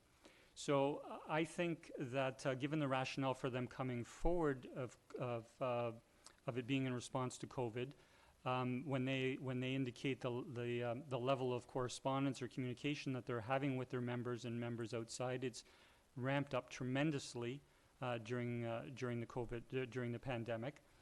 That this is a response. The pandemic will not be over. We will not be out of recovery in 2021. And so again, because of the duration of the pandemic and when we're likely to see true recovery, I would be supportive of the BIA's business development initiatives in response to COVID to its members and to businesses outside for 2 years. When I look at the aspect of the second proposal to go to a long-term economic development strategy, I see the timing of that. If as Councillor O'Keefe indicated, that it's 6 to 8 months before a report comes back on that, we may have a strategy, but what will be the implementation? Council will then be deliberating on the implementation of that future strategy, and that will take time and perhaps well into 2022. Although we would like to, accelerate it or be as expeditious as we can with it. So I think it dovetails in a way with the other proposal that we're considering, and so those are my comments with regards to the time frame. With regards to deliverables, I concur with some comments that Councillor O'Keefe made.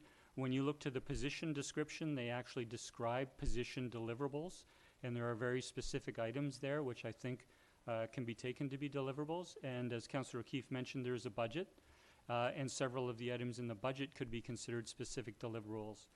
And hence I'm supportive of the idea that Councillor Rintoul suggested. It could become by separate resolution if we choose to move forward on this, is that the CAO and or the mayor, the CAO, or in addition the mayor, negotiate an MOU with the BIA for the implementation of what we passed this evening. We do have MOUs with the BIA already for the Visitor Information Center, for the CIAG and the event coordinator position. We have them with other organizations, and so I think it's appropriate that we would have an MOU in place with regards to deliverables, timeframes, and so on. To Councillor O'Keefe's questions or comments with regards to governance, I think I would certainly be in favor of periodic reports. I'm personally supportive of quarterly, but whatever council decides, reports going from the BIA to the Economic Advisory Council or Committee, and then the committee would make its recommendations to council. I think that's how we've worked previously with our committees and with outside partners, and I think that would be appropriate. And I think that's how we should consider oversight, is that the EAC would not be responding directly to the BIA in an oversight role. Rather, it would be making its recommendations to council, as it has done on this particular topic that we're discussing now. And in terms of a review in 6 months, yes, I'll just one last point quickly, Councillor Wainwright. With regards to a review, it's already March. The implementation of this, if we approve it, is likely to be another number of weeks. I think 6 months doesn't give the BIA, when a review comes forward, what decision would come out of the review that would change the direction, other than the reports coming back and going through EAC and then through council. I'm not sure what a formal review in 6 months is going to add to the possible reporting mechanism that's been suggested. Those are I'll leave my comments there, Councillor Wainwright, and then I'll turn to Councillor Fallett. Okay, thank you, Mr. Mayor. So, stepping back and looking at this, the BIA is looking at doing these services for its members, regardless of outside the BIA area or this proposal. This is stuff that they're doing. And the proposal is they would like to be able to offer the same services, and it's just economy of scale, beyond the BIA area, because there are companies in West Sydney and Harbour Road that are interested in the same information that they're distributing through the BIA area. And, being able to ask questions of the same nature that are coming from the BIA area. So really, we're not looking at negotiating a new set of deliverables over and above what the BIA was planning to do. And that's why the job description is giving you the detail of what the position's supposed to be doing. What we really are concerned about is making sure that the BIA is being equitable in their outreach beyond the BIA area. That was the concern. So if they're reporting to us how many of these contacts are outside the BIA area versus in, they're giving us the key information we need. The thing I guess I would encourage us to do is, let's not micromanage this. Like, I'm fine with having an MOU. We normally do negotiate an MOU. And yeah, it's obviously going to be based on the job description that we're funding. But I don't think we have to, like, it seems to me that we're getting way into the weeds on this. And I think their proposal is actually at an appropriately high level. Thank you, Councillor. Councillor Fallett? Thank you very much. So my difficulty with this is the BIA mandate for the downtown business core and expanding who they're serving outside of their mandate. I'm troubled with it. They are very specific, is a business improvement association that is for the downtown core. And while there are certain aspects of the work they do that can be used for businesses in other areas, I'm troubled with how they are going to fulfill that. That's not their focus. I would much rather like to see something like the chamber do this, who is looking at all the businesses. This is, and even in the report, it talks about currently limited and outside. I'm troubled with the expansion. So I appreciate some of the comments, I appreciate all of the comments. Appreciate in particular some of the comments made by Councillor Rentoul, but looking at this for 2 years, but I think where I'm stuck with right off the bat is this is outside of the mandate for the BIA, and I just don't see that fit. Thank you. Thank you, Councillor. I'll turn to first-time speaker, Councillor Duncan, before going back to Councillor O'Keefe. Thank you, Mr. Mayor. I thought I could get away with not saying my piece before. I guess briefly, I'm a big fan of strong towns and their philosophy on finding something that needs to be fixed. An easy thing, a small thing, the next small step you can do to make your town stronger, doing it, and then repeating. And this is kind of the proposal that is based on exactly that sort of philosophy, that we had the people on the ground who noticed a problem, realized how they could fix it really easily and relatively cheaply with existing resources that they had in place, and set about to come up with a way to fix it. And they didn't need to have a lot of discussion and oversight and to go on and develop, like a 5-year plan that took 2 years to develop. They just went about coming up with a good idea that they already knew was needed based on what was already happening on the ground in their town. And I feel that the message we're sending, I know there could be better organizations to have done this, but they didn't come up with it. They didn't make the proposal. This is who did. These are the people who came forward because they had that knowledge and that idea, and they knew they could do it. I bet you there's 500 people in the town who'd be better at council than I am, and yet I'm the only one who stood up. Well, that's not true. There's other people who stood up to do it. So sometimes you just have to take what you've been given and decide whether that's going to move us forward in a stronger position and help our business community, rather than trying to decide what would have done better if we could have all day to decide what our favorite thing to do would be. But I'd rather talk about whether this will meet a need or not, and then move forward on the decision on it. Thank you, Councillor Duncan. I'll turn to Councillor O'Keefe. Thank you. So lots of good points. I agree we need to do something to move forward. However, in terms of, just taking what we're given is sort of repeating what I think have been past practices of council. So we've had both Chamber, SBIA come forward with initiatives in the past, and we chose not to renew those things, and don't need to go into all that again. But the point of it is that we have often in the past have been at a loss of what to do ourselves because we haven't had a strategy. So when a group comes forward and says, hey, we want to do this, we hand over taxpayers' money.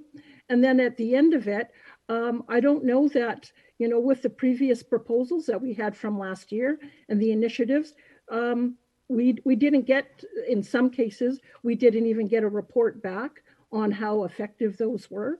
And as I said, other ones we decided those weren't a good use of our money, and we didn't renew them again. So that's why I think, the issue of having the strategy is important. I'm in favor of doing this on a short-term basis for 1 year. I'm willing to do that. The reason that I've talked about getting a bit more specific on what they're going to do is because there's a lot in that list, in that job description, and there's a lot of things in the budget as well. And so all I'm saying is that it would be good to have some agreement if we're going to do a 12-month stint, that we identify what we would like to see. And I think EAC needs to weigh in on that as well. The reason I'm not in favor of a 12-month or a 2-year thing is because what I see this as and I think the EAC members, my understanding was, they saw this as a stopgap measure. Let's do something for our business community while this long-term strategy is being developed, and that makes sense. In terms of what's going on in the business community now, the sense that I get is that in terms of the support they need, most of them have pivoted and adjusted their model. They've tapped into the existing funding programs that are available.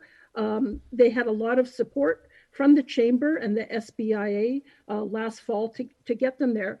So what I hear when I talk to the Chamber, at least today, what they are hearing from their people who they are already giving support to is the biggest thing for them right now is finding workers and mental health issues. So they're not talking about necessarily concierge activities and some of the other things that are mentioned here. So I think I'm happy to go with it for a short term, but not for 2 years. Also, I guess some concern about the costs as well. So when I looked at the costs, I'm maybe okay with the amount for the actual position. The different initiatives, though, I presume that they prepared that budget assuming that this was going to go for a longer period of time. So if we go for a 12-month period, I would see that sort of being scaled back. Also, based on what I've heard from business community in terms of education opportunities and things like that, that seems to be not a high priority based on what I've heard from the Chamber at least, and that there's already a lot of opportunities that are available through Small Business BC, resources available through the BC Economic Development Association and the province as well. So I would see scaling back, just looking at Councillor O'Keefe. Yep. If I might interject Sure. with regards to your motivation, the motion is to approve funding, and if we could speak to the funding motion, I think getting into the specific items of budgets, whether they're worthy or not, or the amounts of the budget, is getting into the weeds unnecessarily to the motion. I'd certainly let you continue to speak, but just with that caution in terms of we are looking at are we going to fund, what will the amount be, and for what duration? And you have spoken to other aspects. Yeah. I'll let you continue. Yeah, thank you, Mr. Mayor. So all I was trying to suggest is that in terms of the amount that we're talking about, I would support not the full amount, but a lesser amount. So perhaps 40,000 is something that I would be more comfortable with. Okay, Councillor, if you're suggesting it, you can do that by way of an amendment. So you have that option. So we have a motion on the floor for 60,000 for one year, well, for 2021, as the motion stands, which would be to the end of December this year, not 12 months, with a 6-month review. So I would propose an amendment to the amount to 40,000 then for the year 2021. Okay. Do we have a seconder? I don't see a seconder. Councillor O'Keefe, your motion doesn't make it to the floor. Okay. Do you wish to continue? No, I'll leave it at that. Thank you. Councillor Rintoul? Thank you, Mr. Mayor. Yeah, I liked Councillor Duncan's comments with respect to, the BIA has identified what's a need, and they've come forward with this suggestion. We haven't prodded them to do this. They see this as an area of service that's underrepresented within the broader community, and they've come up with a solution. So I like that. But I want them to succeed. and they've come asking for 3 years of funding. And I don't think saying, okay, well, we'll give you 1 year, but we're going to reevaluate that in 6 months is doing anything short of tying their hands. I want them to see the latitude here to succeed, and I think a reasonable middle ground, if this motion were to fail, would be to see this put forward funding for a 2-year period with a review after 1 year. So I'll leave my comments there, Mr. Mayor. Thank you. Again, Councillor Rintoul, we have the option of letting the motion fail and attempting another motion, or you could seek to try to amend the motion. I'll leave that as Councillor Duncan wishes to speak. I was going to say, after hearing your comments, Mr. Mayor, and Councillor Rintoul's, now I do agree. I originally supported this motion at the 12 months because I thought it would be the kind of short-term compromise that might have made the motion more likely to succeed. But I see that it's not necessarily the timeline that was going to be holding it back. And so if this motion was to fail and we were going to go on for an amendment for that of this motion to extend the timeline past the 12 months, to be more in line with what they originally requested, I would support that. Okay, I'll remind council that it's not 12 months per se, it's 2021, and we're already into the third month of the year. Councillor Wainwright? Thank you, Mr. Chair. So with respect to the term, whether it's a 1 year or 2 year, so we could put 2 years in the financial plan, but that isn't actually a guarantee that next year the budget would continue to have that second year in it. If we did want to give them the security, the way you would normally do that is you would negotiate an agreement that had a 2-year term, and that would lock council in for next year. And even if you had a 12-month evaluation, well, I guess your contract would be set up so that you would have the ability to terminate at 12 months. Otherwise, what's the point, right? So, I'm fine having it in the financial plan. I'm just suggesting that that there isn't going to be that kind of guarantee. It's not like a 2-year contract with no opt-out. That's not what I'm hearing. So that does sound a lot like the motion I made.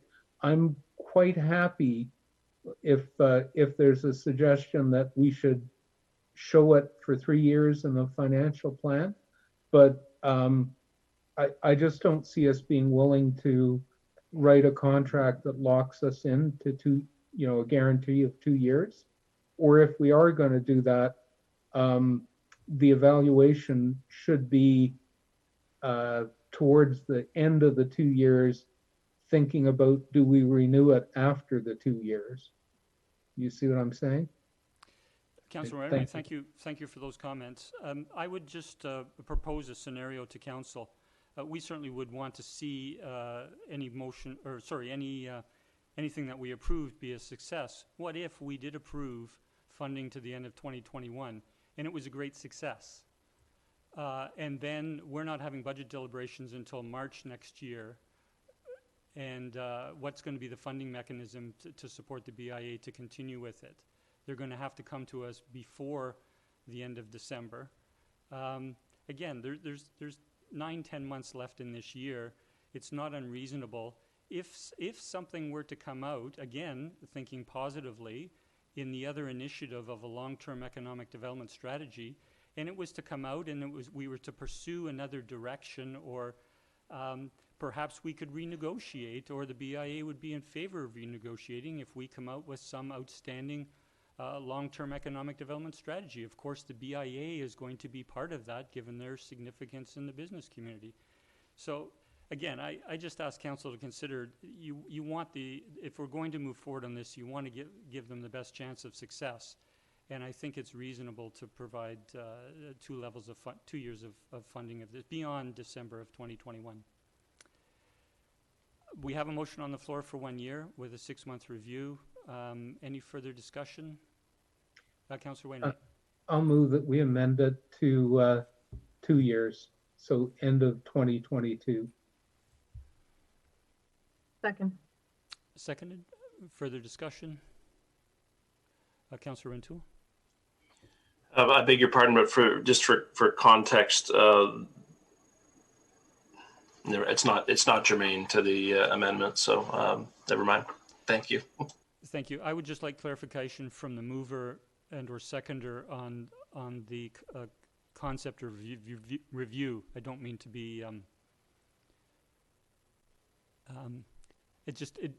When you tend to do a review, you tend to be making a decision of some significance, and we've spoken to the possibility. Again, it would be getting into the weeds to talk about the specific reporting out timelines to EAC and to council and all of that. But if you wish to comment on the review aspect. I was thinking of leaving that to a separate amendment. Thank you. Okay, I'll call the question on the amendment. All in favor? Opposed? We have 3 opposed. Councillor Garnett, Councillor Fallett, Councillor O'Keefe. The motion does carry. Okay. And now we have the main motion. Any further Councillor Wainwright? So the question on the review period, currently the motion's got a review at 6 months. I think it would be better to have the review time to coincide with our budget deliberations. And I'm not sure exactly what the right wording would be, but 6 months is not the right one.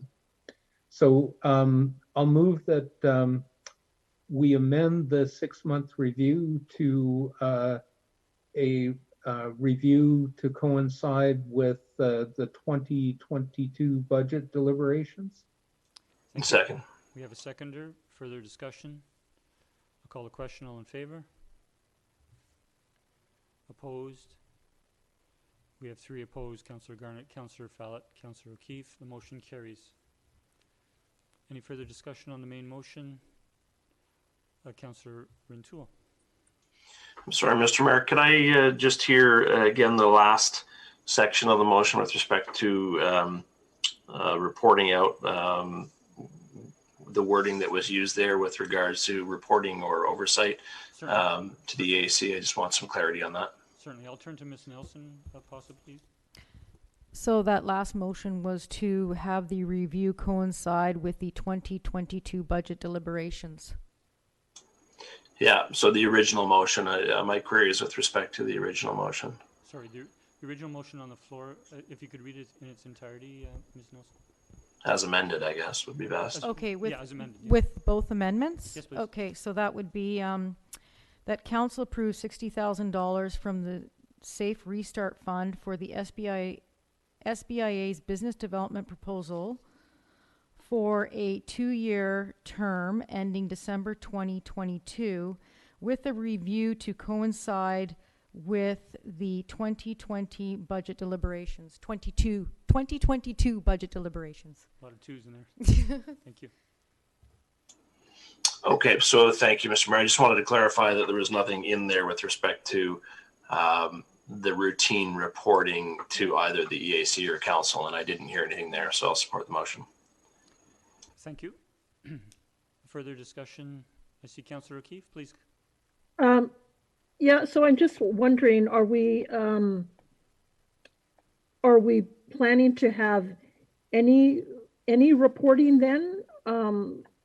When we're talking about no reporting until for a whole year, are we still anticipating that we would get reports to the EAC? I mean, I kind of feel like, we asked EAC for their advice. I think they gave us good advice in terms of 6 months reporting at 12 months. Council has opted not to heed that. It also sounds like I'm unsure about the role that you still see the EAC playing in terms of the SBI reporting and the EAC having input on, as things progress. Who will this position take guidance from in terms of establishing priorities and moving forward? Thank you, Councillor O'Keefe.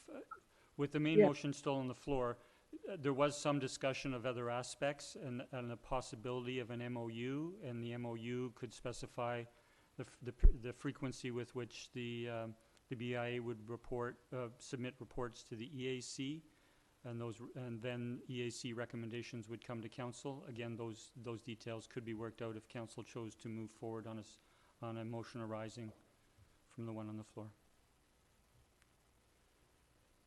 Thank you. Seeing no further discussion, I'll call a question. All in favor? Opposed? We have 3 opposed. Councillor Garnett, Councillor Fallett, Councillor O'Keefe. The motion carries. Thank you. Councillor Rintoul. Thank you, Mr. Mayor. So I'd like to move a motion arising that the CEO and mayor develop a memorandum of understanding between the town and SBIA for this position to include quarterly reporting from the SBIA to be provided to the EAC. Second. Discussion, Councillor O'Keefe. Thank you. I guess what I would like to see incorporated in that it's not just left to the CAO and the mayor. I think that should take place with input from members of EAC and with input from members of council.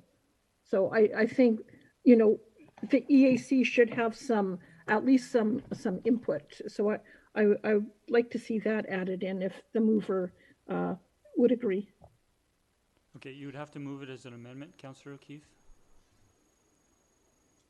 And you'd have to be specific in your wording. I encourage you to do so if you wish. So I guess I would just change the wording to the CAO and the mayor to develop the MOU with input from EAC and council members. And then leave the rest of it as Councillor Rintoul mentioned. Okay. If I may just for a moment, pause for a moment, turn to staff. And Mr. Humble, wouldn't it be the case that a draft MOU would come to council before executing with the BIA? Well, typically speaking to that, Mr. Mayor, so it is an agreement. So typically it would come forward to council for review and consideration and ultimate resolution regarding execution. I think, thank you, Mr. Humble. I think, speaking to Councillor O'Keefe's point, that we certainly have appreciated the perspective from the EAC, and we've already spoken to the involvement of the EAC in this process, and I think we would hopefully be able to take that into account in drafting the MOU and it coming back to council. Again, we want to move on this as expeditiously as possible, but I leave it to the will of council to make amendments if they wish. Councillor O'Keefe, I see your hand go up and down. So I thought, so I was proposing that amendment, that the MOU be prepared with input from I'll just say EAC, because as staff noted that the MOU would come back to council anyway, so we would have an opportunity.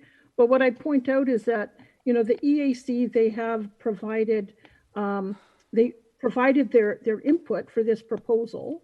And the SBIA came back and provided an amendment, but they haven't had the opportunity to comment further. So I think that if we are going to have an MOU, that they should have the opportunity to look at the new proposal from the SBIA and to provide input into the MOU. Thank you, Councillor O'Keefe. Ms. Nelson, could you read the amendment, please, as you understand? Yes, so what she would like to do is to, hold on here, that the CAO and the mayor develop an MOU with input from the EAC and council members. So her amendment was to include with input from EAC and council members. Thank you. And I'm sorry, did we have a seconder? I'll second for discussion. Okay, thank you. Do you wish to motivate further, Councillor O'Keefe? I think you've spoken to it. I'll turn to Councillor. No, I think I've sort of made my point. Thanks. Did you wish to speak to it, Councillor Fallot as the seconder? I'll turn to Councillor Rintoul and Councillor Wainwright. Yeah, thank you, Mr. Mayor. Look, I don't think I'll support the amendment simply because I feel very comfortable that the SBIA heard the EAC. They made amendments to their proposal based on that feedback. I don't think you effectively design an MOU by committee or by a group of council. I don't think we're here to housekeep or wordsmith. I think we entrust the CEO and the mayor to that process with the understanding that they've heard our comments as well as the EAC's comments. The CEO participates and attends EAC meetings. He has an ear to those deliberations. Really all we've done here is kind of met the SBIA and the EAC in the middle with respect to what's before us and what's being proposed. And frankly, I think it would be good governance for us to proceed expeditiously. And the route to doing that, I think, is permitting the CEO and the mayor to conduct that MOU between the town and the SBIA. Thank you. Thank you, Councillor. Councillor Wainwright. Thank you, Mr. Mayor. I agree with Councillor Rintoul's comments. The other comment I'd make is that the next EAC meeting isn't until towards the end of March. So if it's going to get referred to the EAC and then have to come back to council afterwards, there's quite a bit of delay. So I support getting on with this in a more expeditious manner. Thank you, Councillor. Seeing no further discussion, I'll call a question on the amendment. All those in favor? Opposed? We have 5 opposed. The motion is defeated. Thank you. Turning to the main motion, I'll call the question. Any further discussion? I'll call the question. All in favor? Opposed? We have 3 opposed. Councillor Garnett, Councillor Fallot, Councillor O'Keefe. The motion carries. Thank you. So that concludes our discussion. Thank you, Council, with regards to the SBIA business development proposal. We could continue with the economic development strategy of $60,000 from Safe Restart. I'll move that $60,000 be allocated from Safe Restart for the ED strategy. Second. Discussion. Councillor Wainwright, you wish to motivate? No. Okay, Councillor Duncan. Thank you, Mr. Mayor. I'm going to vote against this, knowing I'll probably be the only person who does. But I think for reasons that Councillor O'Keefe actually even brought up in her comments just now, I can't imagine a worse idea than trying to have a committee come up with a long-term economic development strategy at this time. Not because it couldn't be done, because people have been writing books about this for decades, but rather that it won't be done, because what we keep hearing is that Esquimalt was a really good example of this. And I went and read Esquimalt's economic development strategy and found that it had such great things as rebranding ourselves as the best city in Canada, which is amazing because it turns out every town and city who comes up with an economic development strategy comes up with that. Frequently, it's we need to build more affordable housing. Everybody already knows that. And that's not really something that we can do outside because we're not acknowledging that part of macroeconomics now is that we have global asset bubbles and we can't really do anything about that. Other things are try to get high value IT businesses in, because it doesn't matter whether you have actual resources left, you can just coax in more of the people who can afford your already overpriced housing to work at keyboards and generate income. And it doesn't matter whether you fished out your stocks or you can't log anymore and your mill's shut down, you can get people to do that. So what I'm worried about is that people are going to come up with a strategy using the same toolkit that got us into this mess in the first place. And one of Councillor O'Keefe's point about why the SBIA strategy did not have proper metrics in it was that people are no longer calling to ask about, COVID grants and help with that. They've got mental health problems with their employees and they can't get people to come back to work. So in 6 months' time, what the main crisis is has already changed. So by the time we've gotten people to go through this exercise, we know that they're going to have gone on this full-scale COVID-19 pivot based on whatever, the greatest economic ideas of the time were, only to discover that they hadn't predicted something that was easily predictable based on, say, the crisis that happened in Texas, or the fact that metals quantities are going through the roof and betting on IT isn't going to be a good idea because there's already a chip problem. And so what I'm really worried about is none of the actual crises that we have on our plate, the really big long-term problems that a town actually needs to plan for and should have been planning for since the Limits to Growth was written in 1972, but we haven't.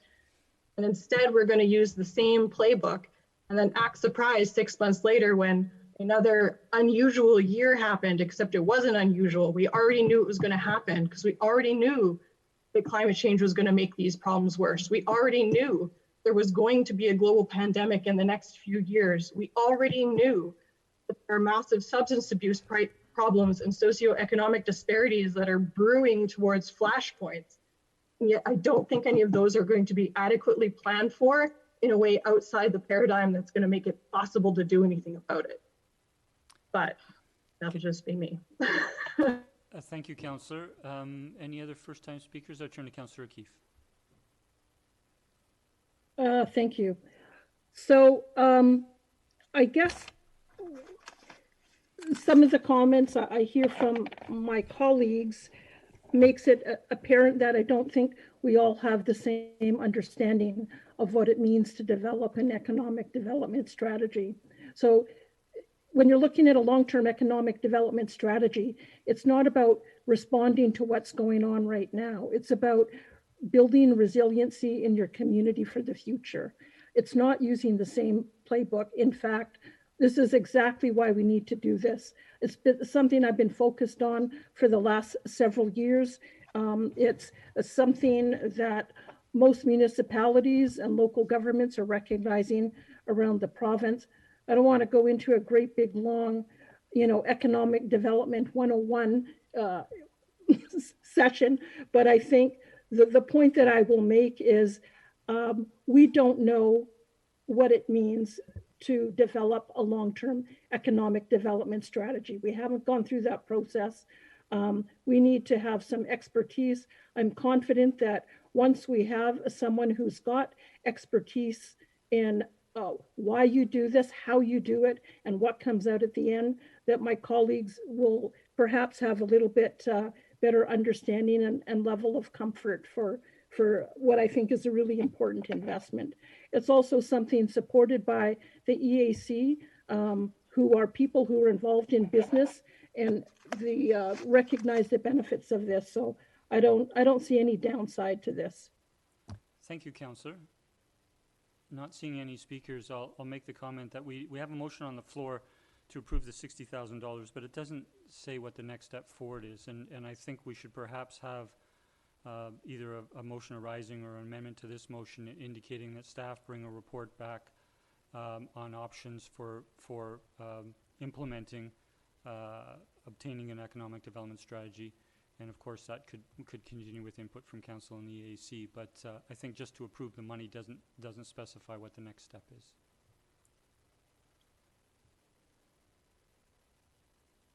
Okay. Seeing no further discussion or amendments, I'll call the question. All in favor? Opposed? We have one opposed. The motion, Councillor Duncan, the motion carries. Thank you. Councillor Rintoul. Thank you. As a motion arising, I'll move that staff come back to council with a report on next steps to develop an economic development strategy. Second. Second discussion. Call a question. All in favor? Opposed? None opposed. The motion carries. Thank you. Thank you, Council. I'll now turn to Mr. Hisik for us to continue. Thank you, Mr. Mayor. So Council now has the option of either delving further into additional supplemental items or making a motion to approve the rest as amended, or just moving right into the operating budget and an overall resolution to approve the operating as amended, or dive into one of those items. I think I think as the supplemental requests are within the general operations budget, that we could turn to council to bring up any other general operations items, including supplemental requests, or to move forward with a motion. I see Councillor Wainwright. Please. Thank you, Mr. Mayor. Actually, I was going to ask where we stand currently with a percent increase. My running tally is we've 167.5 in adjustments. We have approved a number of adjustments. The bottom line now is at 2.35%, assuming that the additional 41,000 from a surplus would also be supported. Okay. I thank you for Councillor Wainwright for raising that. So council does have a choice. We could, if we did approve the general operations budget, it would come in at that new lower than 2.5% increase, or we could, if we're comfortable with a 2.5% increase, leave the remaining surplus to cover that amount. Councillor Wainwright again, to continue. So my understanding is that we would have to make a motion to apply an additional 41,000 surplus to hit that 2.35. And if we don't make that motion, I think we're still over 2.5%. Technically, you could just approve that by approving the operating budget as amended, and that could be considered part of it. Okay. But the operating budget currently does not have that 41,000 of surplus in it. And we haven't made any kind of motion yet today to that effect. So I think we do need to make the motion. Apologize, Councillor, you're correct. Yes, I would agree, and Councillor, if we could consider whether we approve an amount for the 2.35% increase or a 2.5% increase. So to get the discussion going, I'll move that we allocate an additional 41,000 from surplus. Seconder? Councillor O'Keefe seconds. Discussion, Councillor Wainwright? 2.35 is a nice number. We had some discussion, and there was an appetite for somewhere between 2 and 3%. Putting us in the lower end of that range, I think, is something that all of council will be comfortable with as a landing point. And I don't think that that 41,000 of additional surplus is going to break the bank. We could ask Mr. Hisik for comments if there's concern, but I'd be happy if we ended up at 2.35 and called it a night. Thank you, Councillor. I'll turn to Mr. Hisik if he wishes to comment. Thank you, Mr. Mayor. I have no concerns right now. I'd be quite comfortable moving forward if that was council's wish. I do point to year 2 of our 5-year projection here, and by reducing year 1, we've increased year 2. And obviously, we're not going to be coming in at a draft budget of 8% next year, so we do have some work ahead of us as we try and smooth it out going into next year's budget. But 2.35 is a good landing spot. Thank you, Mr. Hisik. I'll turn to Councillor Garnett. Thank you, Mr. Mayor. Can we go to big screen, please? Thank you. Sorry, I'll just wait. I'm not one who came into the budget deliberations with a preconceived notion of a percentage between 2 and 3. To be quite honest, I just wanted to come in and see where we could find areas of savings, and whatever we ended up with, given that we had so many cuts that we gave last year to residents.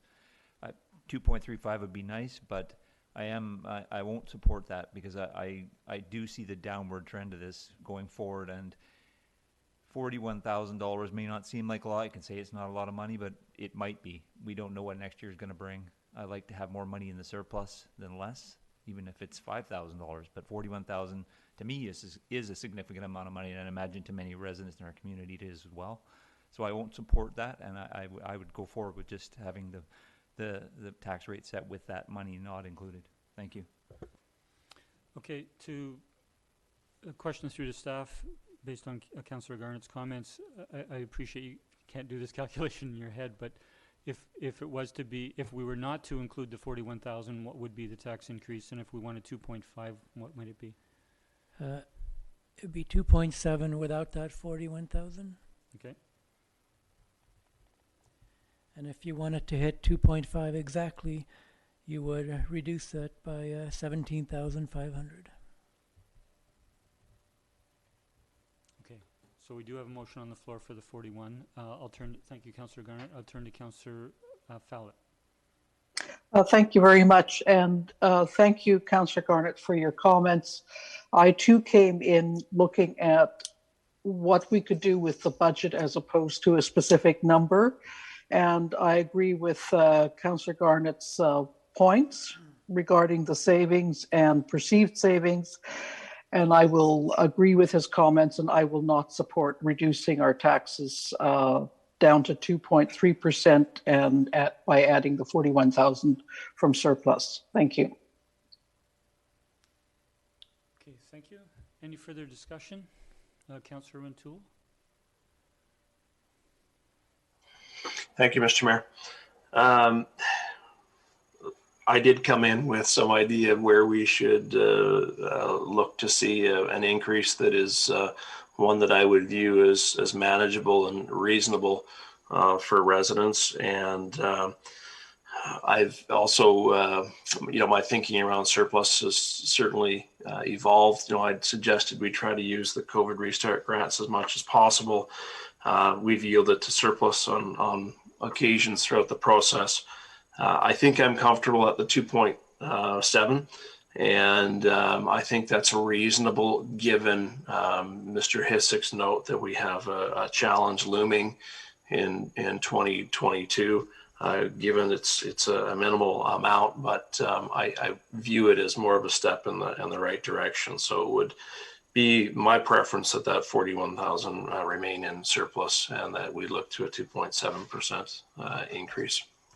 So I will not support the motion. Thank you. Thank you, Councillor. Seeing no further discussion, I'll call the question. All in favor? Opposed? We have 4 opposed. Councillor Duncan, Councillor Rintoul. Sorry, 5 opposed. Councillor Fallett, Councillor Garnett, and myself. The motion is defeated. So I'll move the operating budget be approved as amended. Second. Second, further discussion. So that's with the understanding of no additional surplus? Yep, 2.7 whatever. Yep. Seeing no further discussion, I'll call a question. All in favor? None opposed. The motion carries unanimous. Thank you, Council. Thank you, Mr. Hissick. Mr. Hissick?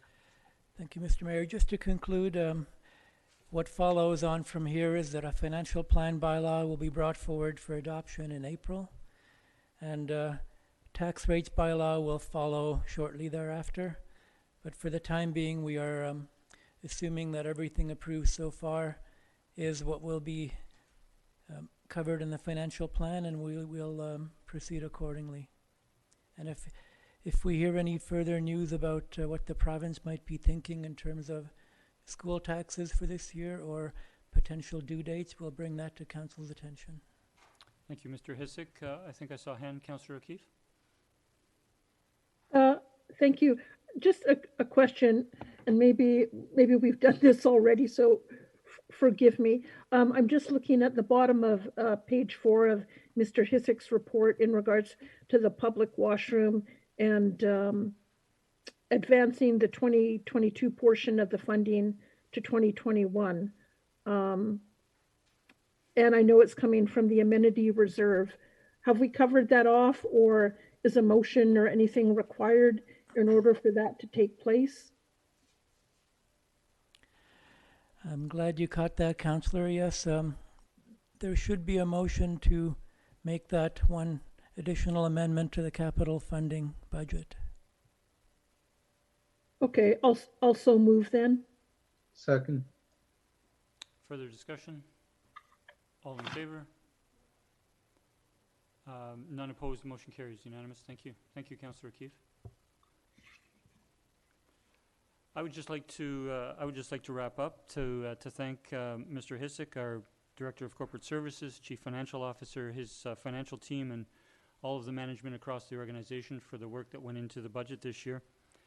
We know, everyone knows, the impacts COVID has impacted all of us in some ways, and in some cases many ways, and it has certainly impacted town operations and the delivery of service to residents. And I think it has created for staff and for council the most challenging budget in memory.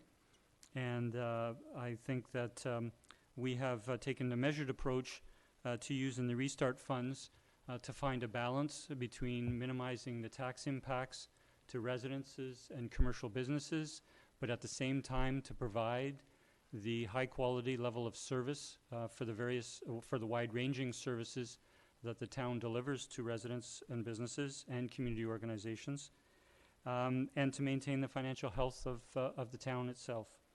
And so I want to thank the public for their input during budget deliberations, and thank council for its deliberations over several meetings with the excellent information that was provided by staff and their answers to our questions.